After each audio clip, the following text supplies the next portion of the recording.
Hi, I'm Kelsey Mays for Cars.com. These days, a gallon of gas costs more than most of the drinks at Starbucks.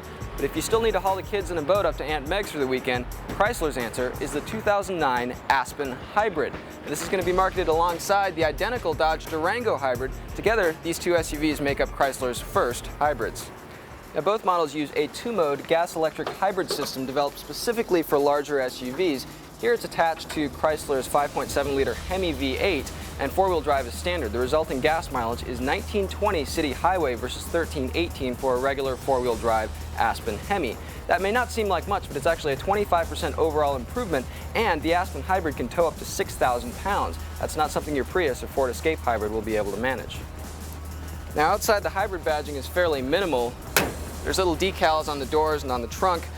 There aren't big letters across the side like you see on a Chevy Tahoe or GMC Yukon Hybrid, and there actually aren't any major aerodynamic changes either like there are on those SUVs, so most people will probably think you're just driving a regular Aspen.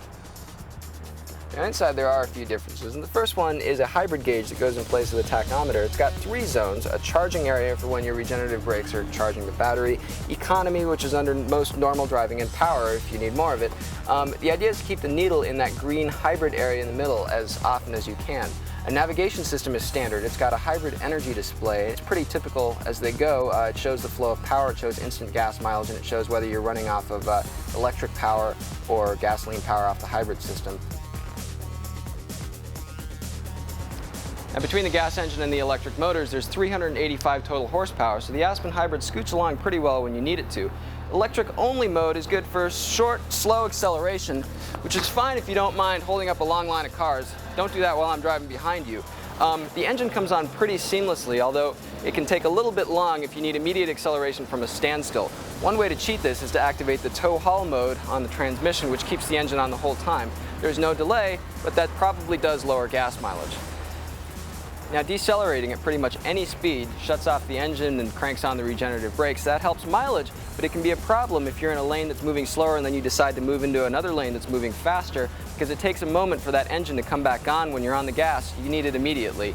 Now, the regenerative brakes, as I mentioned earlier, help recharge the battery. The pedal feels awfully brick-like. The brakes in the Tahoe and Yukon Hybrid, in comparison, seem much more natural. In fact, both competitors seem better at making their hybrid nature invisible to the driving experience. The Aspen Hybrid doesn't seem quite there yet. What it does have on the GMs is price. This starts at about $45,000. It comes pretty well equipped, and Chrysler says that it projects a $1,800 federal tax credit when it comes on sale. That means it's about $7 grand less than a comparable Chevy Tahoe Hybrid, and only about $2 grand more than a similarly equipped Aspen non-hybrid. Chrysler says incentives between the hybrid and the non-hybrid will be identical, and so barring any markups at your local dealership, this could be a pretty good deal.